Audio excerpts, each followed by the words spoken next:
Functionalities हैं water bodies की, उन सारी फंक्शनैलिटीज़ को एज इट इज़ कंडीशन में हम रीइंस्टेट करते हैं। उसमें टेम्परेचर मेंटेनेंस भी है, फ्लड मिटिगेशन भी है, ड्रॉट मिटिगेशन भी है, उसके अंदर वाटर लॉगिंग मिटिगेशन भी है, एक्वीफर रिचार्ज भी है, उसमें एयर पोल्यूशन मिटिगेशन भी है, कार्बन सिक्वेस्ट्रेशन भी है, बायोडाइवर्सिटी कंजर्वेशन भी है, सारे काम होते हैं। और सर सबसे बड़ी बात ये है कि इसमें कोई भी मैकेनिज्म नहीं है, कोई भी मतलब बिना कोई केमिकल्स नहीं है, सर एक फोटो मार दीजिए सर।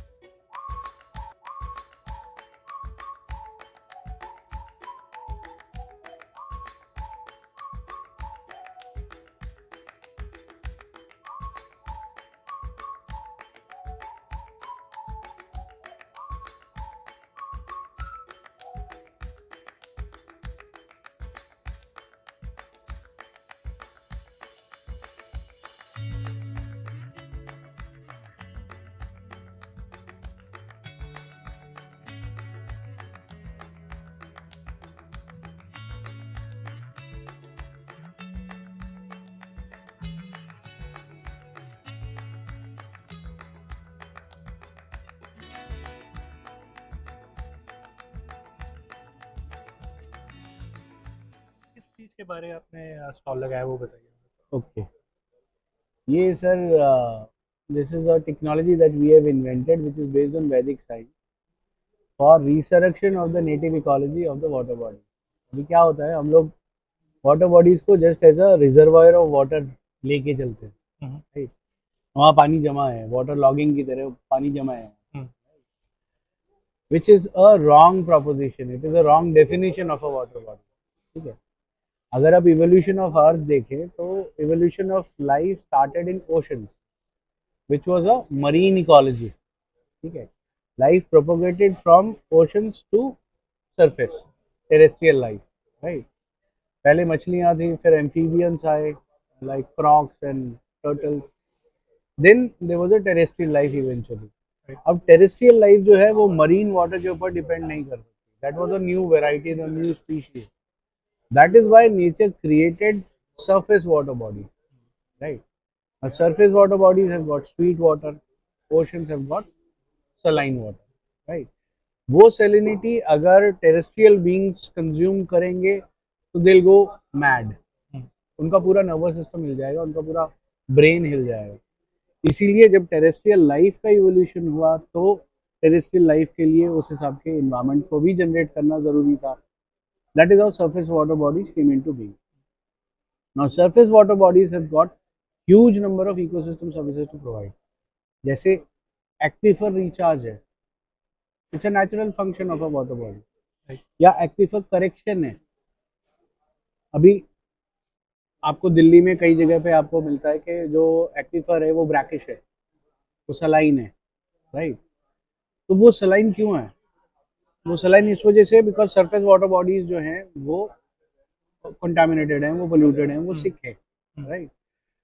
उनको हेल्दी बनाना जो है, that is what we do with our technology. Once they are healthy, they take care of all these ecosystem services. तो जो एक्वीफर है वो उसकी सैलिनिटी कम होते होते that will turn into sweet, ठीक है।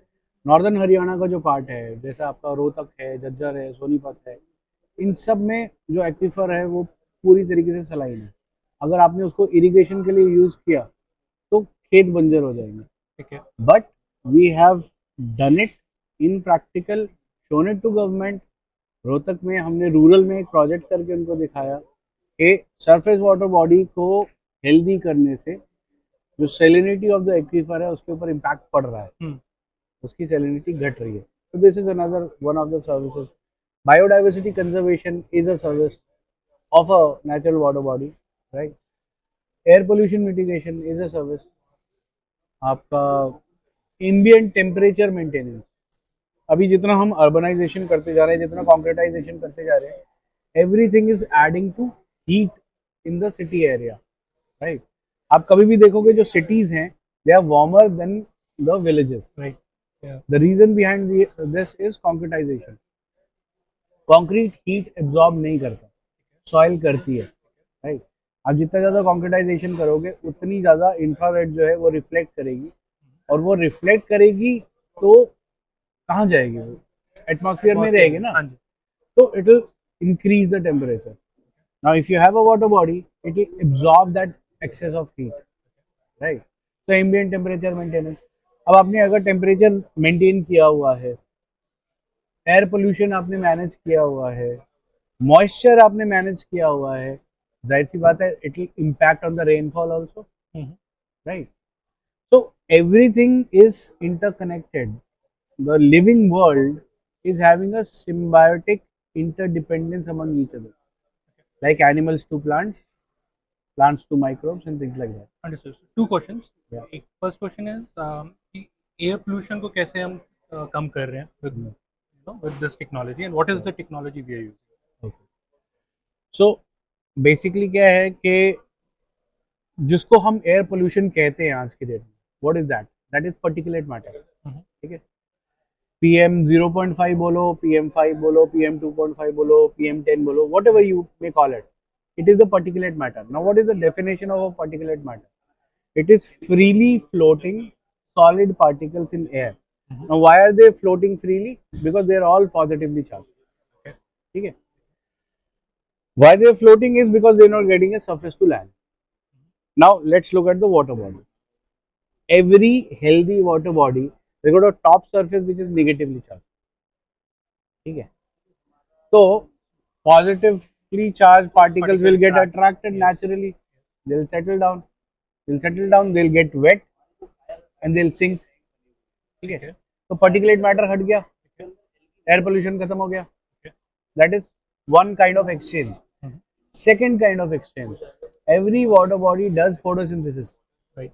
A healthy water body. Yeah, they do have plants here. So, जो native microbiota है for the water body. Why water bodies are unique is because they are the conjunction point of soil, then water, and then air.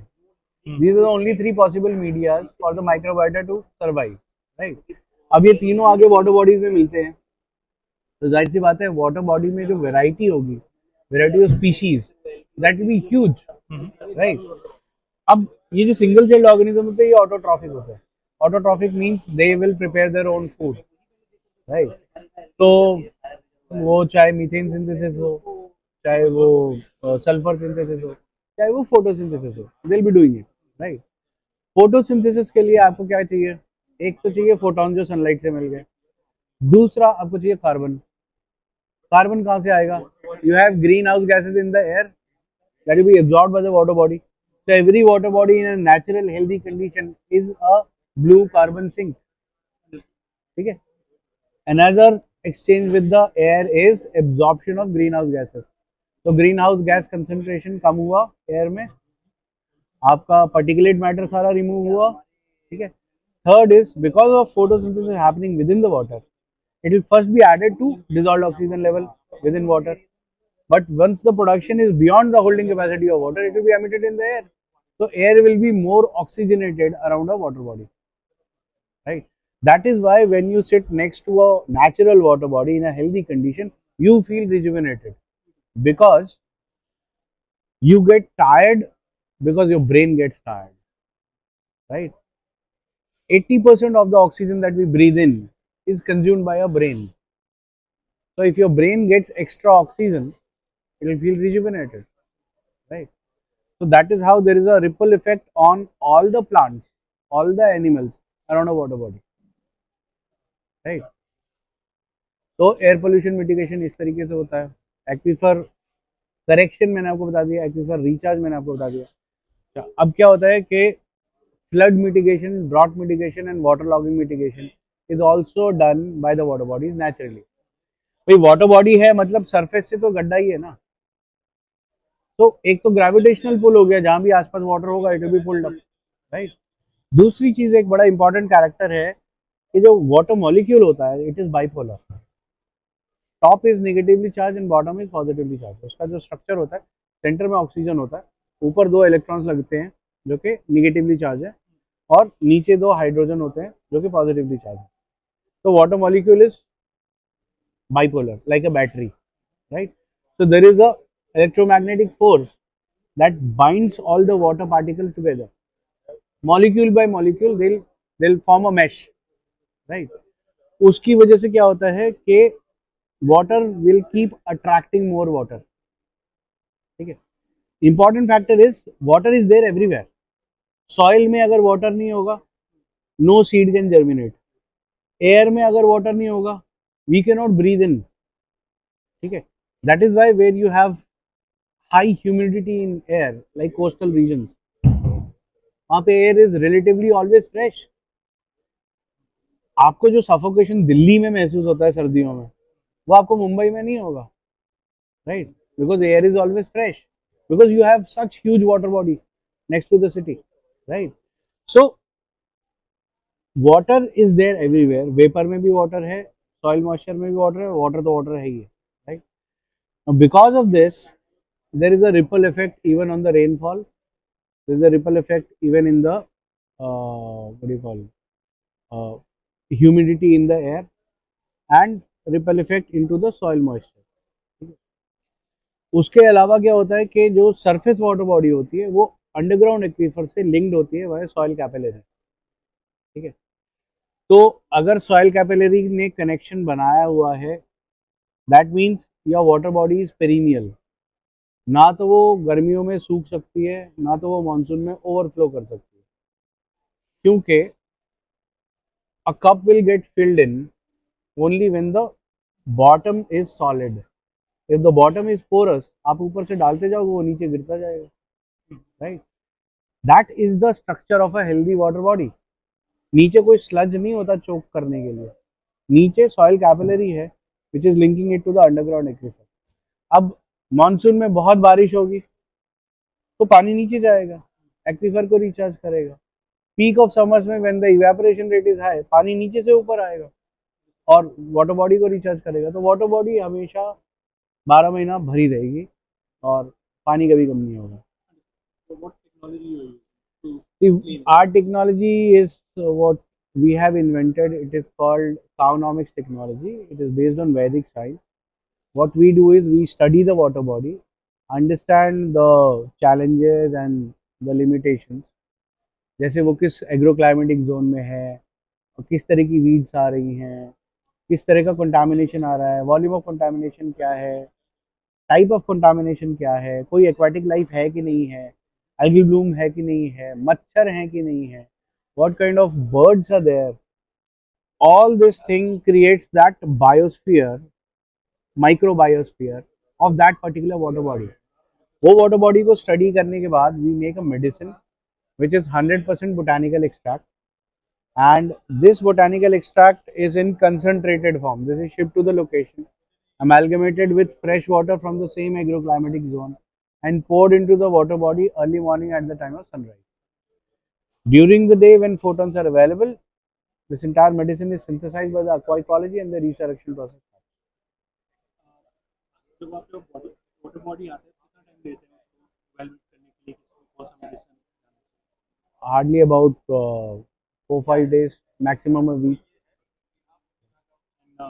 Results कितने दिनों के बाद you understand कि पूरा clean होने में it take Yeah. Visibility with naked eye कितना time? See, if you are talking about a person which is interacting with water on a regular basis, like मान लो कोई धोबी है, या मान लो कोई मछली पकड़ने वाला है, या कोई बोट चलाने वाला है, right? Anybody who is interacting with water on a daily basis will come to know every day that the improvement is happening, right? But those people who are not related to that water body, who are not interacting with that water body, they will also experience a lot of change. जैसे मानो कोई एक residential society है, उसमें बहुत सारे लोग रहते हैं और उसके अंदर एक पॉन्ड भी है, लेकिन उनमें से कोई भी उस पॉन्ड से इंटरेक्ट नहीं करता. उन्हें पता है मेरे घर के पास एक पॉन्ड है, राइट? वो अपने एड्रेस में बताते हैं वो पॉन्ड दिखाना, उसके बाजू वाला मेरा घर है, राइट? उनको भी अगर वाटर बॉडी डिटोरिएट होती है तो इम्पैक्ट पड़ता है, बिकॉज बदबू आएगी, मच्छर आएंगे, right? So while they are not interacting with the water body, but these experiences will change. ठीक है. जैसे कितनी भी बदबू हो, one of our project that we were working on that had a foul smell to the extent कि 2 kilometre दूर से पता लगता था आप उस एरिया में आ गए, for 2 kilometre there was a foul smell, और उसके पास अगर आप चले जाओ तो आप 2 मिनट खड़े होकर बात नहीं कर सकते, इतनी बदबू आती है। वहाँ आसपास में जिनके घर थे वो रात में अगरबत्ती जला के सोते थे कि रात में तो ढंग से सो ले, right. There the impact was so high that within 15 days entire foul smell was gone, right. जहाँ मच्छर होते हैं, जब भी कंटामिनेटेड वाटर बॉडी होगी तो it will create two kinds of health issues. One is outbreak of vector borne diseases, second is outbreak of water borne diseases, ठीक है। तो क्या होता है, जब वाटर विस्कोसिटी बढ़ जाती है पानी स्टिल हो जाता है। Still water is the best breeding ground for the mosquito. अगर आप उसकी विस्कोसिटी को कम करते हैं टुवर्ड्स नेचुरल वाटर तो उसकी ट्रांसपेरेंसी भी बढ़ेगी, वेव्स भी बनेंगी, नेचुरल वेव्स बनेंगी, बिकॉज मैंने आपको बताया water molecule is bipolar. Moon की ग्रेविटी भी उसको इम्पैक्ट करती है, सन की ग्रेविटी भी इम्पैक्ट करती है, और अर्थ की ग्रेविटी भी इम्पैक्ट करती है, right. That is why waves are created. Waves are not created because of the winds. Water is a substance which will have its own waves naturally, right? तो अगर वाटर वेवी है तो mosquito breeding नहीं हो सकती, right? So when we started treating one of these water bodies, where in I'm talking about a project in Patiala, तो पूरा का पूरा गांव जो है वो एक ड्रेन के एक साइड में बसा हुआ है, दूसरी साइड में हाईवे है, मतलब मेन रोड है, right. Now, these villagers have been complaining for more than 15-20 years, right? वो संत सीचेवाल के पास भी गए कि सर हमारे गांव में बहुत ज़्यादा प्रॉब्लम है, आप प्लीज़ कुछ करिए, because he was a man of impact. He if he would have put in a word to pollution control board, they would have done something. लेकिन प्रॉब्लम ये है कि किसी के पास वो सोल्यूशन है ही नहीं। अब सूअर ड्रेन है तो उसमें मच्छर तो पनपेंगे। That was the point of view of the people, what can we do, right. But जब हमने उसको ट्रीट किया तो लिटरली, मतलब this video is there on our YouTube channel also. एक पंजाबी न्यूज़ चैनल है, उसके अंदर भी वो पूरा वीडियो है, wherein people are saying that हमारे जो बच्चे हैं अब वो बाहर निकल के खेल सकते हैं, बिकॉज मच्छरों की पॉपुलेशन गायब हो गई है। पहले जिसके भी घर में छोटे बच्चे थे वो कम से कम 3 महीना हॉस्पिटल में रहता था, क्योंकि एक एक को ठीक करा है जब तक दूसरा बीमार हो गया, राइट। डेंगू मलेरिया सबके आउटबर्स्ट में this was the most affected village. और हमने पंजाब पोल्यूशन कंट्रोल बोर्ड के साथ वहाँ पे काम किया। We did a study project for 2 months, और उसके बाद this malaria outbreak has reduce substantially. मतलब ये विलेजेस का कहना है। This is a case study which, you know, just creating impact. Right? Yeah. And we are covering lakes, we are covering ponds, streams. Are we also covering rivers? Yes, we've done a river rejuvenation project in Madhya Pradesh. River Mandakini, district Satna, Chitrakoot, Madhya Pradesh. वहाँ पे 2015 से बाढ़ आनी start हुई थी। 15, 16, 17 continuous 3 साल बाढ़ आई। फिर एमपी पोल्यूशन कंट्रोल बोर्ड ने वहाँ पे एक सुवेज ट्रीटमेंट प्लांट लगाया 4.7 MLD का, एक्सपेक्टिंग कि अब रिवर पोल्यूशन थोड़ा कम हो जाएगा, बाढ़ नहीं आएगी। लेकिन 17 में भी बाढ़ आई, 18 में भी आई, 19 में भी आई, राइट। अब वो एक छोटा सा टाउनशिप है which is heavily dependent on pilgrims, because Chitrakoot की मान्यता बहुत है कि राम जी ने यहाँ पे 12 साल अपने वनवास के काटे थे, राइट। तो वो आज अमावस्या है जी, आज पूर्णिमा है जी, चलो जी स्नान करने जाओ, ये करो वो करो, भीड़ लगी रहती है। और जब बाढ़ आती है तो दैट मीन्स स्ट्रेट अवे आपका 5 से 6 महीने का रेवेन्यू गया। क्योंकि एक तो रूमर भी होता है ना, अरे वहां बाढ़ आई हुई है। बाढ़ आई थी 3 महीने पहले, लेकिन आदमी 3 महीने के बाद भी नहीं जाता है डर के मारे कि भाई अभी तो सड़कें ठीक हो रही होंगी यार, ट्रैफिक जाम लगा होगा यार, things like that, right. So they wanted to have a solution which is in situ. So they gave us this, just as a study project, they gave us this patch of about 500 meters. ये मेरा घाट area जो है इसको आप clean करो। We did just a 1 month proof of concept with them, free of cost. just to give them a feeler कि ये काम कैसे करता है, राइट. वहाँ पे जितने नाव चलाने वाले थे they were so happy. They said sir मेरी टिप बढ़ गई है. मैं कहा, भाई आपकी टिप कैसे बढ़ गई?